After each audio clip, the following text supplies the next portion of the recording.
Olá, sejam todos muito bem-vindos a esta reflexão do Evangelho, conforme a esclarecedora doutrina espírita, organizado e produzido pelo Pronto Socorro Espiritual Bezerra de Menezes, o Prozebem, em Aracaju, Sergipe, Brasil. Inicialmente, faremos uma leitura do livro Sempre Melhor, de José Carlos de Luca, página 105.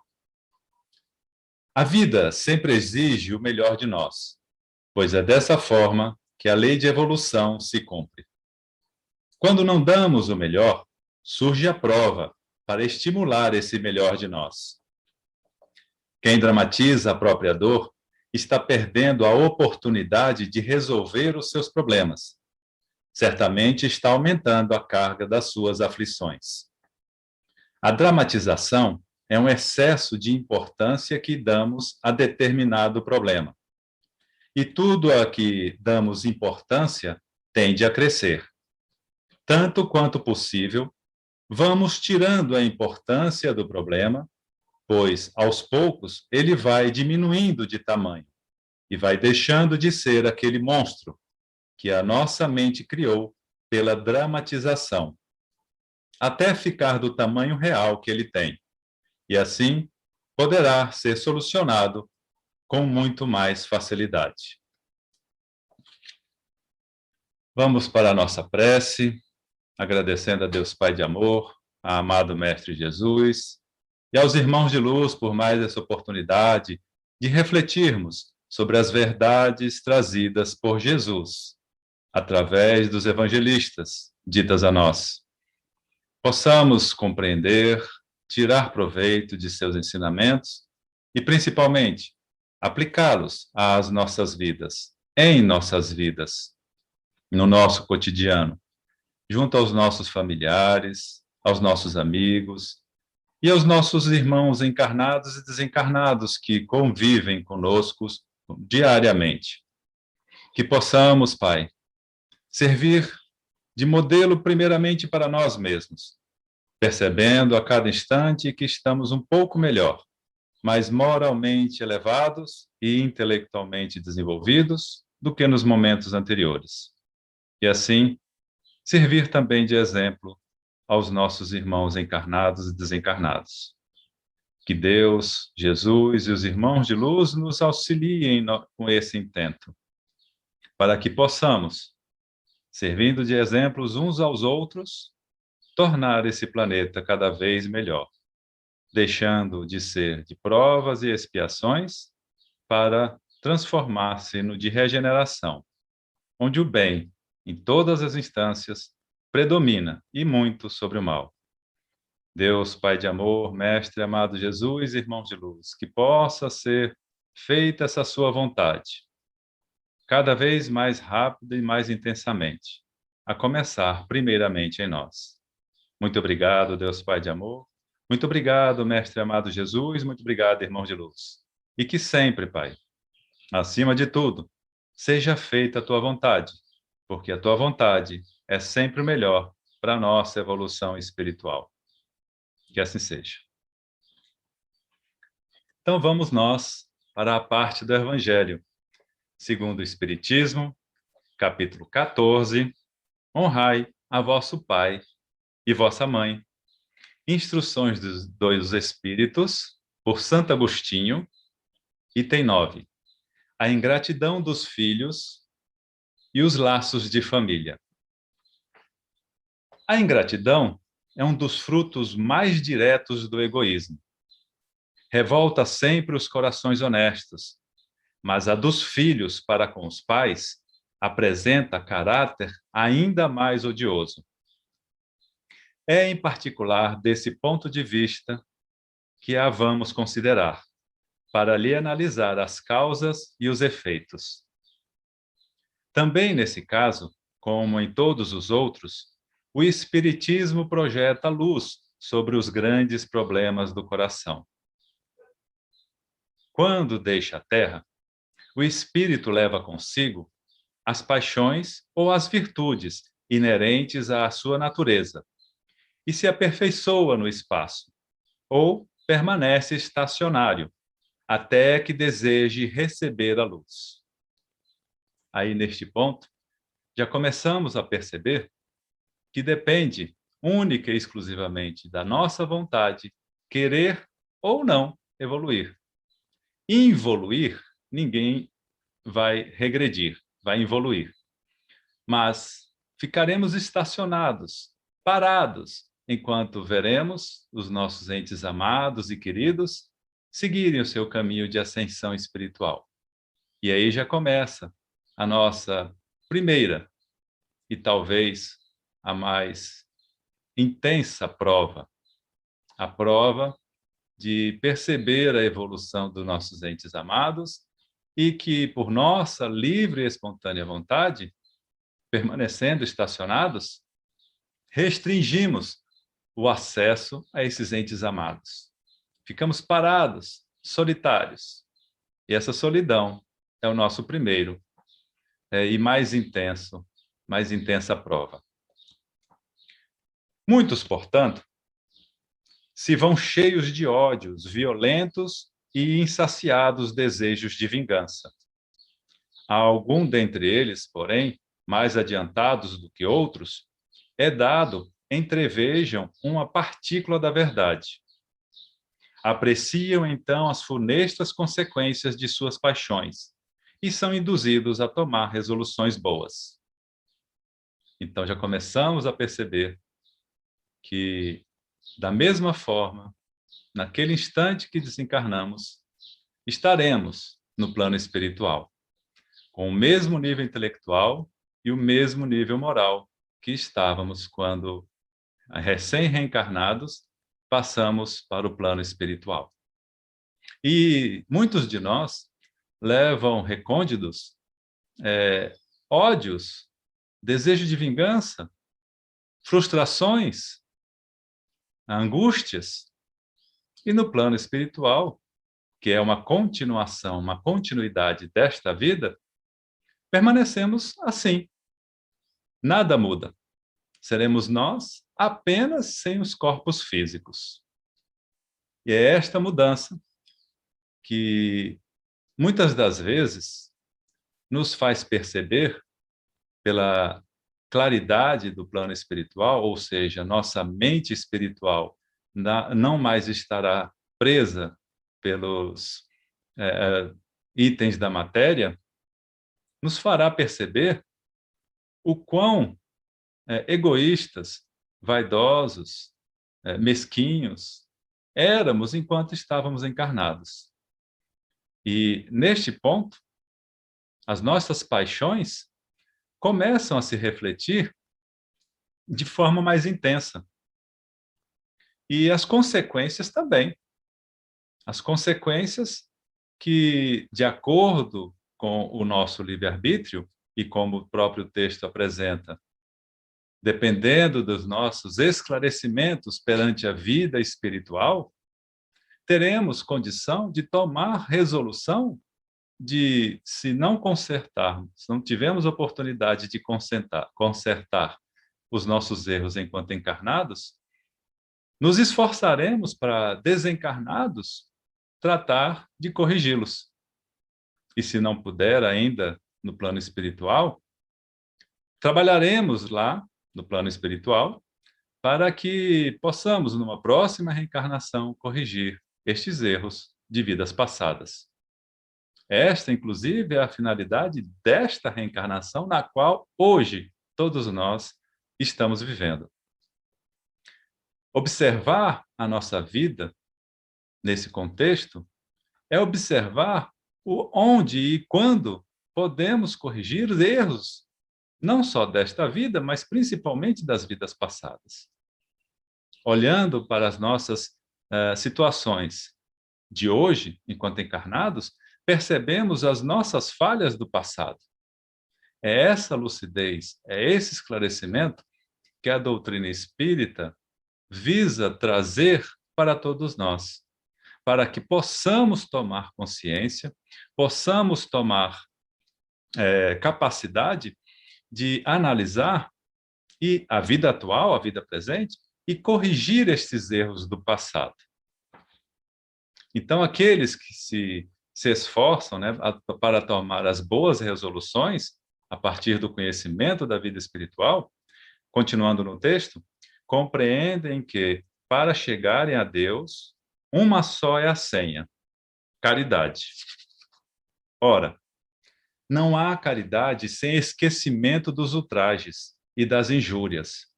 Não há caridade sem perdão, nem com o coração tomado de ódio. Então, mediante inaudito esforço, conseguem tais espíritos observar os que a quem eles odiaram na terra. Aos vê-los, porém, a animosidade se lhes desperta no íntimo. Revoltam-se à ideia de perdoar, e ainda mais a de abdicarem de si mesmo, sobretudo a de amarem aos que lhes destruíram, quiçá os haveres, a honra, a família. Entretanto, abalado fica o coração desse infeliz. Eles hesitam, vacilam, agitados por sentimentos contrários. Se predomina a boa resolução, oram a Deus, imploram aos bons espíritos que lhes deem forças no momento mais decisivo da prova, denotando aí a importância dessa tomada de consciência da verdadeira vida, da vida espiritual e da fugacidade da vida presente. E, principalmente, dentro já a partir desta vida, entendermos da importância de levarmos uma vida mais leve, mais tranquila e, principalmente, buscando a harmonia com quem quer que seja com quem convivamos. Continuando.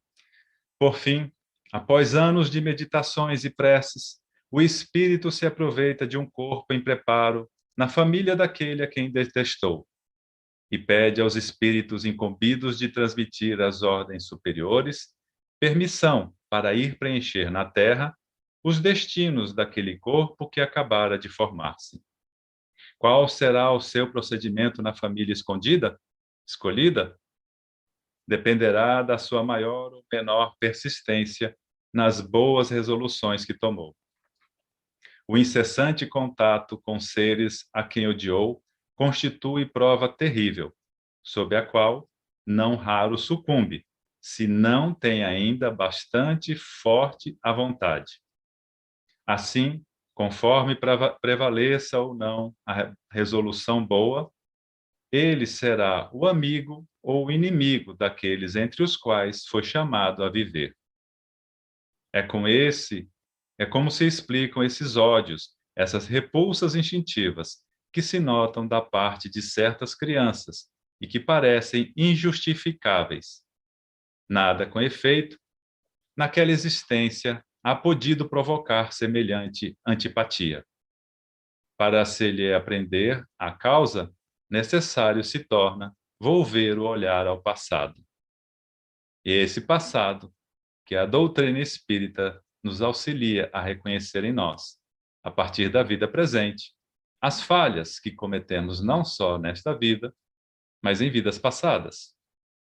Porque olhando para nós, para nossos vícios, mas também para as nossas virtudes, fica mais fácil compreender onde necessitamos corrigir os nossos vícios e transformá-los em nossas virtudes. Então, continuando, ó espíritas, compreendei agora o grande papel da humanidade. Compreendei que, quando produzis um corpo, a alma que nele encarna vem do espaço para progredir. Inteirai-vos dos vossos deveres e ponde todo o vosso amor em aproximar de Deus essa alma. Tal a missão que vos está confiada e cuja recompensa recebereis, se fielmente a cumprirdes. Os vossos cuidados e a educação que lhes dareis auxiliarão o seu aperfeiçoamento e o seu bem-estar futuro. Lembrai-vos de que a cada pai e a cada mãe perguntará a Deus: que fizeste do filho confiado à vossa guarda? Se por culpa vossa ele se conservou atrasado, tereis como castigo vê-lo entre os espíritos sofredores. Quando de vós dependia que fosse ditoso, então vós mesmos, assediados de remorsos, pedireis, vos seja concedido reparar a vossa falta. Solicitareis para vós e para ele outra encarnação, em que o cerqueis de melhores cuidados, e em que ele, cheio de reconhecimento, vos retribuirá com o seu amor. Aí começamos a entender os laços carnais das famílias, as necessidades que cada família tem, cada ente da família tem, em se reformar intimamente. E a esclarecedora doutrina espírita nos auxilia, justamente dando a luz necessária da vida presente, da vida espiritual e das vidas passadas, para que possamos, dentro das nossas vontades, das nossas escolhas, fazer tal reforma íntima em nossas vidas. Não escorraceis, pois, a criancinha que repele sua mãe, nem a que vos paga com a ingratidão. Não foi o acaso que a fez assim, e que vô-la deu. Imperfeita intuição do passado se revela, do qual podeis deduzir que um ou outro já odiou muito, ou foi muito ofendido, que um ou outro veio para perdoar, ou para expiar. Mães, abraçai o filho que vos dá desgosto, e dizeis com vós mesmas, um de nós dois é culpado. Fazei-vos merecedoras dos gozos divinos que Deus conjugou à maternidade, ensinando aos vossos filhos que eles estão na terra para se aperfeiçoar, amar e bendizer. Mas, ó, muitas dentre vós, em vez de eliminar por meio da educação os maus princípios inatos de existências anteriores, entretêm e desenvolve esses princípios por uma culposa fraqueza, ou por descuido. E mais tarde, o vosso coração ulcerado pela ingratidão dos vossos filhos será para vós, já nesta vida, um começo de expiação. A tarefa não é tão difícil quanto vos possa parecer. Não exige o saber do mundo. Podem desempenhá-la, assim o ignorante como o sábio. O Espiritismo lhe facilita o desempenho, dando a conhecer a causa das imperfeições da alma humana. Desde pequenina, a criança manifesta os instintos bons ou maus que traz da sua existência anterior. A estudá-los devem, pois, os pais aplicar-se. Todos os males se originam do egoísmo e do orgulho. Espreitem, pois, os pais, os menores indícios reveladores do germe de tais vícios e cuidem de combatê-los, sem esperar que lancem raízes profundas. Façam como o bom jardineiro, que corta os rebentos defeituosos à medida que os ver apontar na árvore. Se deixar, se desenvolvam o egoísmo e o orgulho, não se espantem de serem mais tarde pagos com a ingratidão. Quando os pais hão feito tudo o que devem pelo adiantamento moral de seus filhos, se não alcançam êxito, não têm de que se inculpar a si mesmos e podem conservar tranquila a consciência. A amargura muito natural que então lhe advém da improdutividade de seus esforços, Deus reserva grande e imensa consolação, na certeza de que se trata apenas de um retardamento, que concedido lhe será concluir noutra existência a obra agora começada, e que um dia o filho ingrato os recompensará com o seu amor. E é nessa experiência que a gente encerra compreendendo que os laços de família e os laços espirituais são um só, formadores das nossas características para o bem tratar um ao outro. Principalmente no primeiro passo, que é o respeito mútuo entre todos os seres. Agradecemos a Deus Pai de amor, amado Mestre Jesus e aos irmãos de luz por mais essa oportunidade de refletirmos sobre o Evangelho segundo o Espiritismo. Que possamos perceber em nós a presença divina, o amor divino, a luz divina constantemente em nossas vidas, guiando-nos sempre pelo caminho do Pai em direção a Ele.